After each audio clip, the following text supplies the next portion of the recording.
Well, it might not be profitable, but I think not making YouTube videos is the future of YouTube videos.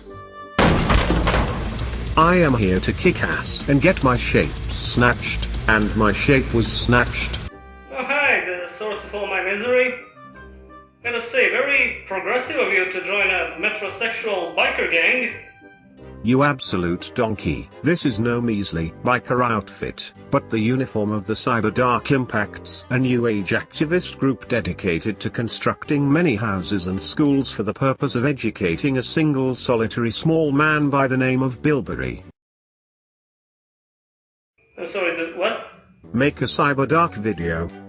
Oh really? And how are you gonna make me? With one of your many rods? Okay! So, what the hell is a Cyberdark? In order to decipher this archaic term, we gotta go back. Way back. To 2006, when a booster pack was released under the name of Cyberdark Impact in the OCG, and a few months later, as is tradition, in the TCG. Cyberdark Impact was for a very long time widely regarded as one of the worst sets in the game, providing barely any meta-relevant cards, and the ones that did end up being meta-relevant were either based on lockdown or burn, so usually you would just come off as a huge dick for using them. You know, such as Apaki. However, what also made its debut in this booster, other than the obnoxiously argument-inducing instant fusion, are the titular Cyberdarks, which due to being a 5-card anime archetype adaptation would be forgotten as soon as they were released, until around 11 years later, much like the concept of columns, which was also pulled back into relevance from the bowels of Cyberdark Impact and introduced to the game with the subtlety of a rail cannon. But I digress from the topic. Let's first take a look at the origins of Cyberdarks, their first main deck monster lineup consisting of Cyberdark Horn, Edge, and Keel. All of them are dark machines with 800 attack and defense and share the following effect segment. When this card is normal summoned, select one level 3 or lower dragon type monster in your graveyard and equip it to this card. This card gains attack equal to the equipped card's attack. If this card would be destroyed by battle, the equipped monster is destroyed instead. This is where their individual effects come in. Horn has the ability to inflict piercing damage. The hilariously named Cyberdark Edge can attack directly, but while doing so its attack is halved, and whenever Keel destroys a monster by battle, inflict 300 damage to your opponent. If you had played the game any longer than a week, then I feel it shouldn't be too necessary to stress how garbage these effects are, but I like breaking things down to analyze the sheer severity of the situation. Cyberdark's first and honestly most baffling offense is limiting their equip effects to such a bizarrely specific combination of type and level, which for the longest time made Hunter Dragon, a 1700 attack vanilla, a staple in the deck solely because the next best thing was twin-headed fucking behemoth. Not to mention the fact that they're all machines, so you could not even comfortably run limited removal due to type inconsistency. Even the anime, which is purposely written to give infinite consistency to a character's deck whenever necessary, was aware of this crap and had a DNA surgery equivalent for the graveyard, which was most likely not printed due to potential abuse in the future. To add to this, while equipping monsters may give them decent attack for level 4, the battle protection they get is mostly irrelevant, seeing how monsters with more than 2000 attack usually get taken care of with card effects before the battle phase even starts. And speaking of the battle phase, in which these fearsome monsters get a chance to apply their effects, said effects also happen to be complete ass. Horn is easily the best, or I guess the least bad of the bunch, cause even though piercing has fallen out of relevance, it used to be tolerable back in the day. Edge can potentially, as the name implies, edge you closer to a victory, but only in some very specific situations, and Keel is just what happens when you deem yourself better than Sparks, but not quite worthy of the almighty force which is Hinotama, you know. The only relevant usage of these things was limited to combining them with Dragoonides for easily accessible generic synchros, even though you were better off just playing pure Dragoonides. But aside from that, you used to have to work your ass off to make a build specifically around these failures of mankind, seeing how they were the centerpiece of the deck, which is to an extent no longer the case, but you still do need to run at least 2 of each for the deck to function, as painful as it may be. But then, with their lackluster powers combined, they become the underwhelming Cyberdark Dragon. It's a level 8 Dark Machine fusion with 1000 attack and defense. What an upgrade! It requires fusing Cyberdark Horn, Edge and Keel, and it has the following effect. Cannot be special summoned except by fusion summon. When this monster is special summoned, select one dragon type monster in your graveyard and equip it to this card. This card gains attack equal to the equipped card's attack, as well as 100 attack for each monster card in your graveyard. If this card will be destroyed by battle, the equipped monster is destroyed instead. All that effort required to summon it, and all you get are attack numbers. It's still limited to a dragon-type monster for some imbecilic reason, although now it can be a dragon of any level, but you still need some setup to make equipping said dragon worth it, because Cyberdark Dragon's attack is pretty miserable for a level 8. The graveyard boost is insignificant, the battle protection is even less relevant, and it also has that awkward restriction GX was obsessed with, which prevents you from summoning the card in any way but fusion, so you cannot even revive it. If anything, I could say it's aesthetically pleasing as a remnant of the aggressively edgy mid-2000s, but I wouldn't consider it worthy of climbing a mountain for in order to obtain it if you're already using a perfectly functional Cyber Dragon deck, Mr. Heck Kaiser. Much like its fusion materials, you run it because you have to, not because you'd want to. The last card in their first wave of support is their archetypal fusion spell, Cyberdark Impact. That's Cyberdark Impact not as the set, but Cyberdark Impact if you don't pronounce it like that on tournaments you get disqualified and thrown out in a body bag. And it lets you return one Cyberdark Horn, Edge and Keel from your side of the field, hand or graveyard to your deck to special summon one Cyberdark Dragon from your extra deck, which is counted as a fusion summon. Arguably just a straight upgrade over Miracle Fusion, but shame it wasn't used on a better archetype. It takes your resources from pretty much any accessible zone and recycles them for potential later usage, which helps immensely seeing how Cyberdarks usually end up in the graveyard, whether it was planned or not. One piece of later support also makes it searchable, so the only downside is that it's strictly limited to the original Cyberdark Dragon, as opposed to the retrain we got later. Admittedly, said downside can lead to the card being extremely bricky, seeing how the original fusion should be your plan B at best, so running more than one of these is usually not advisable. Also worth mentioning, Cyberdark Impact didn't come out in Cyberdark Impact, no, it was in Tactical Evolution. Process that for a moment. Just let that sink in. Oh, it's cold. This is the Cyberdark Souls of Sinks.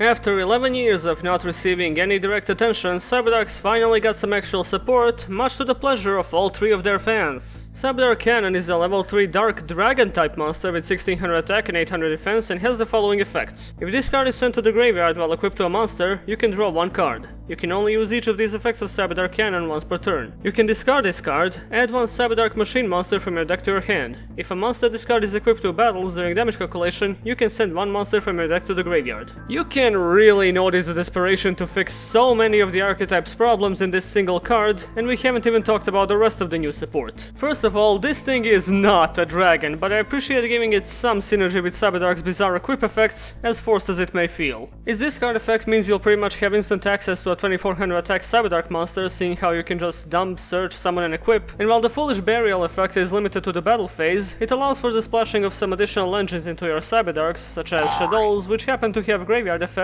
and just so coincidentally are also based on fusion, as well as the Buster Blader Baby Fur. The draw effect is something nice to help you recover a resource if things are going south, and let's be honest, they probably are. So the ever so phallic Cannon is an all-around very nice card that allows for a lot of deck building creativity with its foolish effect. And speaking of foolish effects, the next in line is Cyberdark Claw. Ooh, watch yourself, it's the claw! Ooh, the claw's coming at you. Ooh, you're scared of the claw.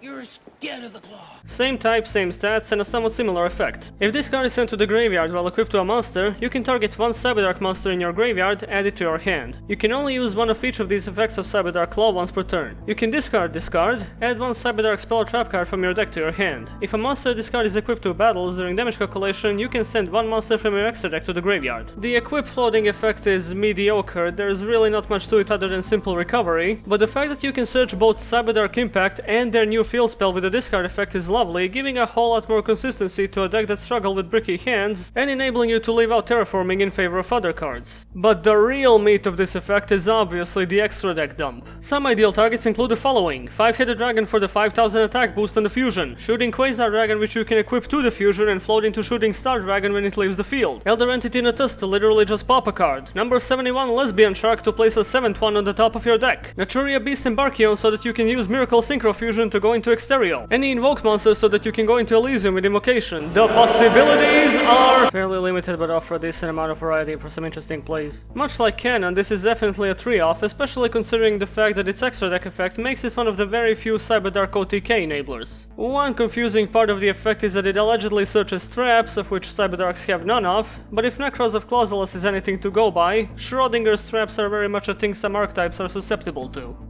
And finally, here comes the big fat retrain. He's angry, he's scary, he's packing a 120-incher, and his name is Cyberdark Dragon. Better call gay theory up in here, gotta find out if this is the lost cousin of Sans fucking Undertale or some shit. Anyway, it's a level 10 dark machine with 2000 attack and defense, requires 5 Cyberdark effect monsters, must first be fusion summoned, and if it's special summoned, you can equip 1 dragon or machine type monster from your graveyard to discard, and it gains attack equal to the original attack of the monster equipped to it by this effect. When your opponent activates a card or effect during either player's turn, you can send 1 equip card you control to the graveyard, negate the activation, and if you do, destroy that card. I would call this a straight upgrade over the original in just about every way. I mean, twice the attack, works on dragons and machines, and has a non-once per turn Omni negation effect which uses any equip card you control as Ghost, but the summoning condition is a bit out there. You can't summon the guy with Cyberdark Impact, so the next best thing is Overload Fusion, which horribly drains you of resources to summon it and can be near useless if you didn't set up your grave with decent equips for when the dragon hits the field. Future Fusion can be used to fill up the graveyard, but that's always in danger of getting destroyed before applying the effect. But if we're conveniently ignoring just how much effort it takes to summon this thing, it's a pretty formidable boss monster with access to multiple Quasar level negations per turn, as well as potentially insane attack values depending on the graveyard setup, because if a boss monster these days doesn't negate everything or is not unaffected by all card effects, it's most likely not worth it. It helps to try and turbo this thing out as fast as possible, but summoning it within the first 2 turns happens once every 16 games. Also, 5 Cyberdark effect monsters?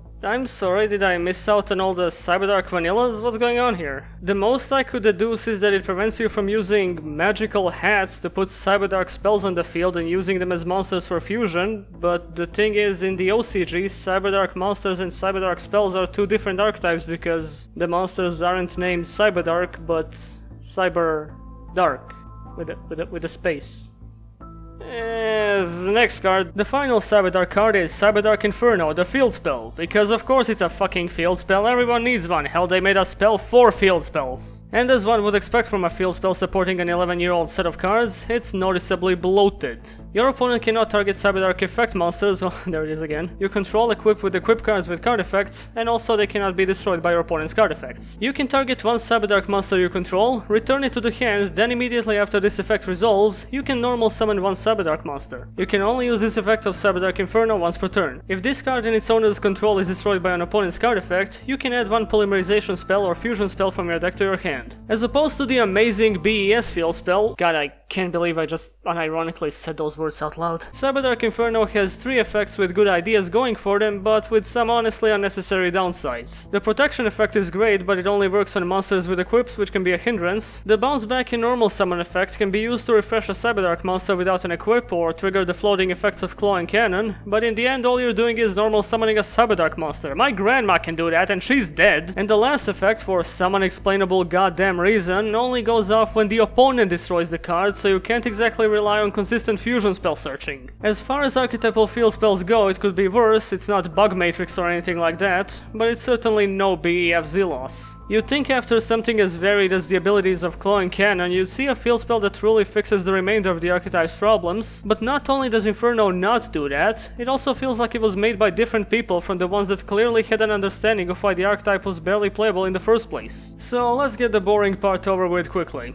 Consistency. Well, they got a lot of archetypal searching as well as access to Lure of Darkness. Power. Cyberdarks don't always hit hard, depends on the setup really, but when they do, they hit where it hurts. When it comes to comeback ability, it's limited to a top deck of their fusion spells or even a level 4 Cyberdarks in some very specific situations, so it's not the greatest. As for protection, the field spell in combination with their own battle protection is enough for me to bump this to a yellow, and while their versatility is limited, they can still function with a decent number of different engines, and Omni Negation is by default a good tool against any deck, so yeah. This is my current Cyberdark list, combined with Shadows. Again, this is not an optimal deck or anything like that, just a skeleton to go by. If you feel like it, put in a copy of Conjoined Bird Renwin, which I'm pretty sure was made as Cyberdark support, but somebody didn't get the memo about the name.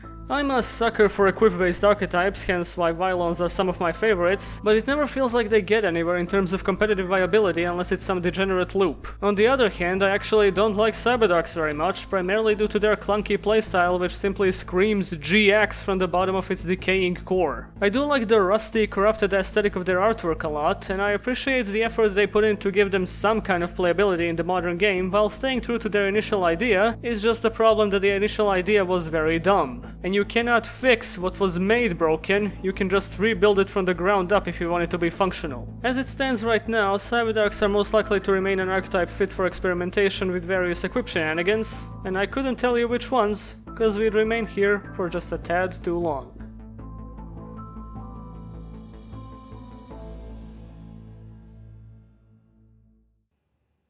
And there you go, are you happy now? Who are you talking to? You were just... We were like the gun? Cyberdarks?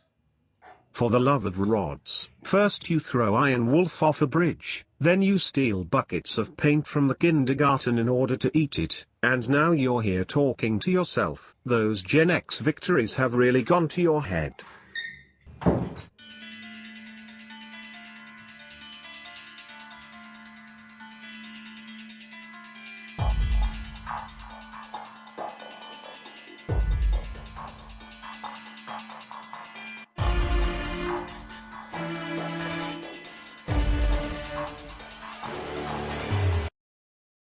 Ladies, Mental Gen, Railbugs and Railcars, thank you for watching this episode of Ranked and Yu-Gi-Oh's Archetype Archive. Do support my Patreon if you want to keep the channel going, and if you pledge a decent amount you might just be able to request the next archetype to be reviewed. Do remember to subscribe, and as always, I'll see you next time.